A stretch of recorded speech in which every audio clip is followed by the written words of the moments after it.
आज हम बात करेंगे डाइजेस्टिव सिस्टम के बारे में। ठीक है, तो ये होता क्या है? देखो, सबसे पहले क्या होगा? इंजेशन, मतलब हम अपने फूड को च्यू करेंगे। ठीक है, जिससे जो फूड है वो स्मॉल पार्टिकल्स में ब्रेक डाउन होगा, इसको हम बोलेंगे मैकेनिकल ब्रेक डाउन। ठीक है, सेकंड आता है प्रोपल्शन। ठीक है, मतलब जो ये फूड है जो ब्रेक डाउन हुआ है स्मॉल पार्टिकल्स में, ये मूव होगा जीआई ट्रैक्ट में। उसके बाद स्टमक में जाएगा, वहाँ पे प्री डाइजेस्ट होता है, चर्निंग होती है फूड की। फिर स्मॉल इंटेस्टाइन में मूव होता है फूड, और वहाँ से एब्जॉर्प्शन होती है। फिर कुछ ऐसा फूड है जो स्मॉल इंटेस्टाइन में एब्जॉर्ब नहीं होता। ठीक है, वो मूव होता है हमारे लार्ज इंटेस्टाइन में, लाइक इलेक्ट्रोलाइट्स, सॉल्ट्स, कुछ ऐसे फाइबर्स हैं। ठीक, ये बेसिक का प्रोसेस है डाइजेस्टिव सिस्टम का। ठीक है, सबसे पहले हम बात करेंगे प्रोटीन की। तो जो प्रोटीन है ना, वो अमीनो एसिड में ब्रेक डाउन होता है हमारी बॉडी के अंदर। ठीक है, with the help of enzyme pepsin और ट्रिप्सिन। और जो कार्बोहाइड्रेट्स है वो एमिलेज इंजाइम होता है, उसके हेल्प से ना ब्रेक डाउन होता है इनटू ग्लूकोज। ठीक है, और अगर मैं फैट्स की बात करूँ, फैट्स ब्रेक डाउन होता है फैटी एसिड में या ग्लिसरॉल में, with the help of lipase enzymes. अभी तो देखो, कुछ बेसिक्स थे डाइजेस्टिव सिस्टम के जो हमने अभी डिस्कस किए। लेकिन अगर मैं लाइफस्टाइल इश्यूज़ की बात करूँ, ठीक है, ब्लोटिंग से सफ़र कर रहे हैं हम। ठीक है, फैटी लीवर से सफ़र कर रहे हैं पीपल।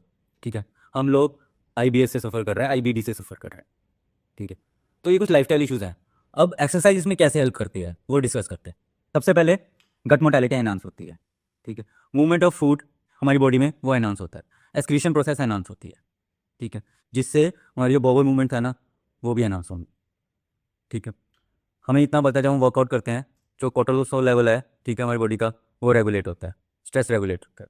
ठीक है, तो कुछ ऐसे सिंड्रोम्स हैं जो डायरेक्टली ना स्ट्रेस से रिलेटेड है, लाइक आईबीएस, मसल क्रैम्प्स, तो उससे प्रिवेंशन होता है।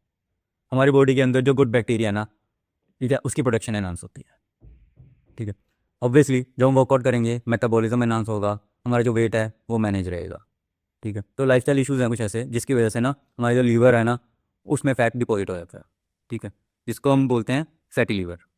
ठीक है, जो हम वर्कआउट करेंगे तो फैटी लीवर से भी हमें प्रिवेंशन मिलेगा। ये कुछ ना बेसिक से बेनिफिट्स हैं एक्सरसाइज के ऑन डाइजेस्टिव सिस्टम। तो देखो, एक सिंपल सजेशन दो टू स्टार्ट विथ।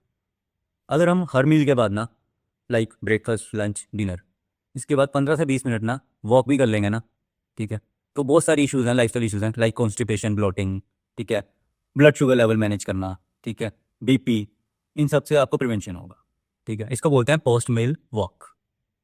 ये मैं अपने सारे क्लाइंट्स को बोलता हूँ। ठीक है, तो ट्राई करना इसको 1 डेढ़ महीना। ठीक है, फिर मुझे बताना कि आपको कोई बेनिफिट हुआ या नहीं हुआ।